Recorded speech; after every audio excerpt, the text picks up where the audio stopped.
comisiones. Tiene la palabra el asambleísta Juan Carlos Casinelli. Muchas gracias, señora presidenta. Un saludo a todos los compañeros y compañeras asambleístas.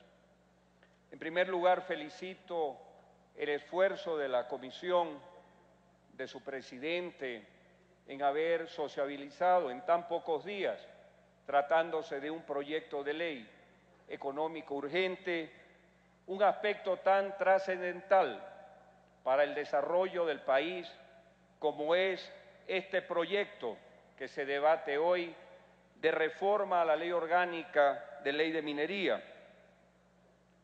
Felicito además todos los esfuerzos que se han hecho en las provincias relacionadas con este tipo de actividad y considero importante comenzar mi intervención siendo preciso y objetivo, como usted muy bien lo señala, señora presidenta, haciendo un recuento de que han pasado aproximadamente 170 años antes que el Pleno de la Asamblea Nacional, anterior Congreso, anteriores legislaturas, se pronuncie acerca de los impactos ambientales, de la conservación del medio ambiente.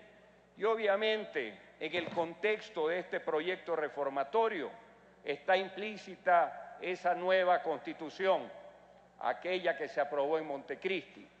Para que se tenga una idea, desde la época de la independencia, en octubre de 1829, ya el libertador Simón Bolívar dicta un reglamento sobre minas, precisamente para establecer procedimientos que permitan extraer de una manera en aquel entonces no tan responsable recursos tan importantes para el desarrollo del país. Luego, en 1830, Vicente Rocafuerte dicta una ley para promover el fomento de las minas. En 1886, Plácido Caamaño también dicta un código de minería. En 1896, Eloy Alfaro celebra un primer contrato desde la óptica del Estado con la empresa italiana Biagini y compañía para explotar minas en la aquella entonces península de Santa Elena.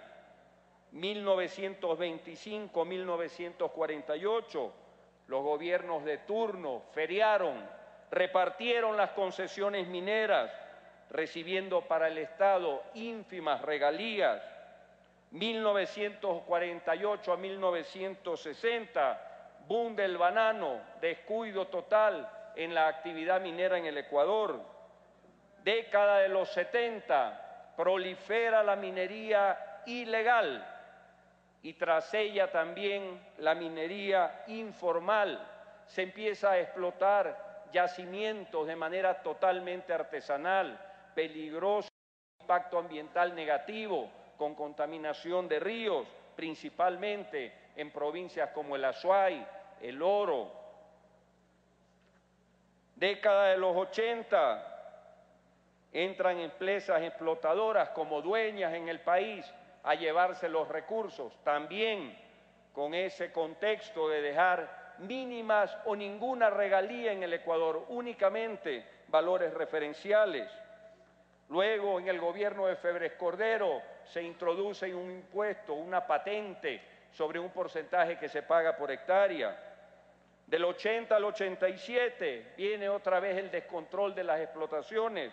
Nambija, más de 20.000 personas se dedicaron a la explotación incontrolada. Mueren más de 300 personas hasta el día de hoy por esa forma ilegal, artesanal, informal de explotar los recursos. En el 2000 se expide la Ley para la Promoción de la Inversión y de la Participación Ciudadana, a la que hacía referencia el asambleísta Pozo, sin ninguna contribución, una vez más, al desarrollo real del país y a la verdadera explotación de nuestros recursos mineros. Y es recién, el 18 de abril del 2008, cuando la Asamblea Constituyente, a través de un mandato minero, extingue las concesiones mineras no legalizadas y que no contaron con su estudio de impacto ambiental. El 29 de enero del 2009, el presidente actual de la República, Rafael Correa Delgado, expide un reglamento ambiental para actividades mineras en la República del Ecuador. Antes de ese 2009, desde la colonia hasta el 2009, ningún presidente había reparado en la necesidad de precautelar el tema de los impactos ambientales. Luego surgieron los reglamentos que dieron plazo hasta diciembre del 2010 a los emprendimientos mineros.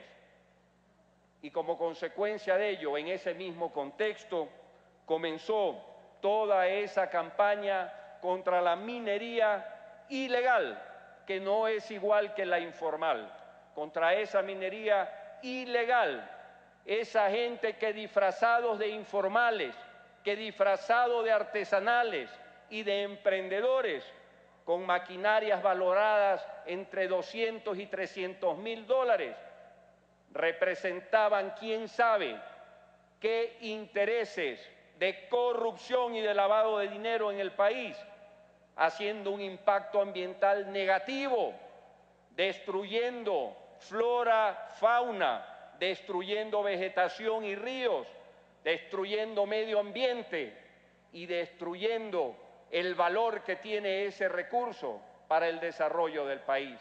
En ese contexto, compañeros y compañeras asambleístas, nos encontramos en este pleno el día de hoy, debatiendo un proyecto histórico en cuanto a su contenido, porque permite a través de esta reforma viabilizar lo que fue mandato del pueblo ecuatoriano en la Constitución de Montecristi.